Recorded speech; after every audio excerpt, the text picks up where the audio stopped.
Cricket যে ভদ্রলোকের খেলা সেটাই প্রমাণ করলেন বাংলাদেশের দুই ক্রিকেটার নাজমুল হোসেন শান্ত এবং শরীফুল ইসলাম। টাইগার পেসারের বাউন্সারে যখন মাটিতে লুটিয়ে পড়লেন প্রতিপক্ষ ব্যাটার, তখন অনন্য এক দৃষ্টান্ত স্থাপন করেন এই দুইজন। সবাইকে থামিয়ে আগে তাকে ধরতে বললেন শান্ত, অন্যদিকে বিভেদ ভুলে গিয়ে এগিয়ে গেলেন শরীফুল। টাইগার দুই ক্রিকেটারের এমন উদারতা নিয়ে বিস্তারিত জানবো রিপোর্টে।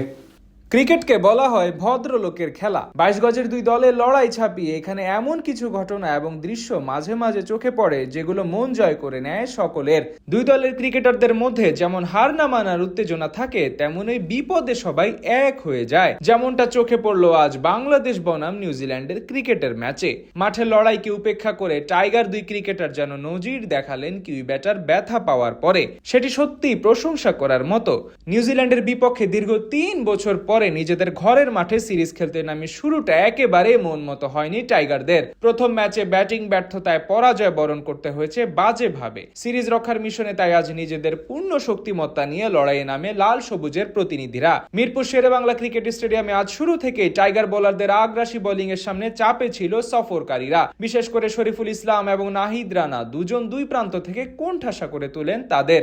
একের পর এক উইকেট হারানোর বিপরীতে অবশ্য লড়াই চালিয়ে যেতে থাকেন তরুণ ওপেনার নিক ক্যালি। তুলে নেন ক্যারিয়ারের প্রথম হাফ সেঞ্চুরি। আর তার ব্যাটিং এর সময় ঘটে সেই অসাধারণ এক কাণ্ড, যেখানে দারুণ উদারতার পরিচয় দেন শরীফুল ইসলাম এবং নাজমুল হোসেন শান্ত। ম্যাচের তখন চলছিল 35তম ওভারের খেলা। শরীফুল ইসলামের শর্ট পিচ দুর্দান্ত এক বাউন্সার ডেলিভারি সরাসরি গিয়ে আঘাত হানে ব্যাটার নিক ক্যালির হেলমেটে। সেখানে বল লাগার পর সাথে সাথে মাটিতে লুটিয়ে পড়েন এই ক্রিকেটার। এদিকে বল চলে যায় পেছনের দিকে। সেখানে সবাই বলের দিকে ছুটলেও ব্যাকওয়ার্ড পয়েন্টে ফিল্ডিং করা শান্ত সবাইকে থামিয়ে একাই দৌড়িয়ে আসেন মাটিতে পড়ে থাকা নিক ক্যালির কাছে।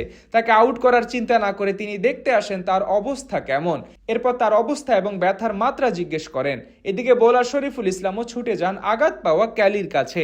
অথচ এই ম্যাচের শুরুর দিকে তার সাথে কিউই ব্যাটারের একটু বাক্য বিনিময় হতে দেখা যায়। তবে দিন শেষে সবকিছু ভুলে শান্ত ও শরীফুল যেভাবে প্রতিপক্ষ ক্রিকেটারের ব্যথা পাওয়ার মুহূর্তে সবার আগে এগিয়ে যান, এটাই প্রমাণ করে ক্রিকেটকে কেন ভদ্রলোকের খেলা বলা হয়।